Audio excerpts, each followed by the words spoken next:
વંદે માતરમ ન્યૂઝમાં આપનું હાર્દિક સ્વાગત છે। ચાલો જોઈએ આજના મુખ્ય સમાચાર। વાઘોડિયા તાલુકા પંચાયતમાં સ્થાનિક સ્વરાજ્યની ચૂંટણીમાં ભાજપે જોરદાર પ્રદર્શન કરી ચૂંટણીમાં સ્પષ્ટ બહુમતીથી ભાજપે જીત મેળવી તાલુકા પંચાયતમાં ભગવો લહેરાવ્યો હતો। તાલુકા પંચાયતની 20 બેઠકો પૈકી 18 બેઠકો પર ભાજપે જીત મેળવી હતી, જ્યારે એક કોંગ્રેસ અને એક અપક્ષના ફાળે ગઈ હતી। આજરોજ વાઘોડિયા તાલુકા પંચાયત ખાતે ભાજપના તાલુકા પંચાયત પ્રમુખ અને ઉપપ્રમુખની વરણી કરાઈ હતી। વાઘોડિયા તાલુકા પંચાયત પ્રમુખ પદે આમોદર બેઠકના ઉમેદવાર જયાબેન રાકેશભાઈ વસાવા પર પસંદગીનો કળશ ઢોળ્યો હતો, જ્યારે રાજપુરા બેઠકના વિષ્ણુબા હરિદત્ત ચૌહાણની ઉપપ્રમુખ પદે વરણી કરાઈ હતી।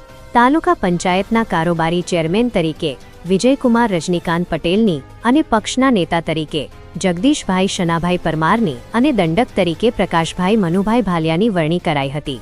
વાઘોડિયા તાલુકા પંચાયત ખાતે ભાજપના વડોદરા જિલ્લા મહામંત્રી બ્રિજેશભાઈ પટેલ, વાઘોડિયા પ્રભારી જિગ્નેશભાઈ વસાવા અને મેઘાબેન પાઠક સહિત તાલુકાના મહામંત્રી જયમીનભાઈ પટેલ અને વિરેન્દ્રસિંહ ચૌહાણ સહિત તાલુકા પ્રમુખ જય જોશી, પર્વ કાપડિયા સહિત તમામ ભાજપના હોદ્દેદારો હાજર રહ્યા હતા। પ્રમુખ, ઉપપ્રમુખ અને હોદ્દેદારોનું ફુલહારથી સ્વાગત કરી એકબીજાનું મોં મીઠું કરાવી શુભેચ્છા પાઠવી હતી। આજરોજ ભારતીય જનતા પાર્ટી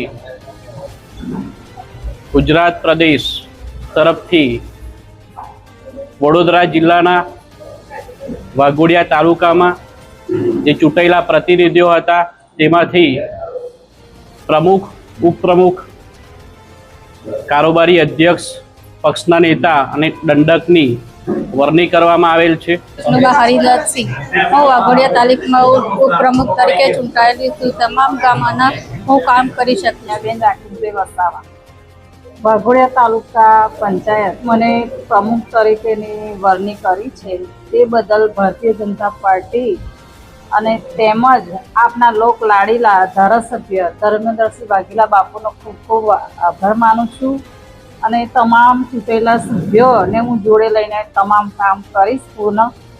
જય હિન્દ, જય ભારત।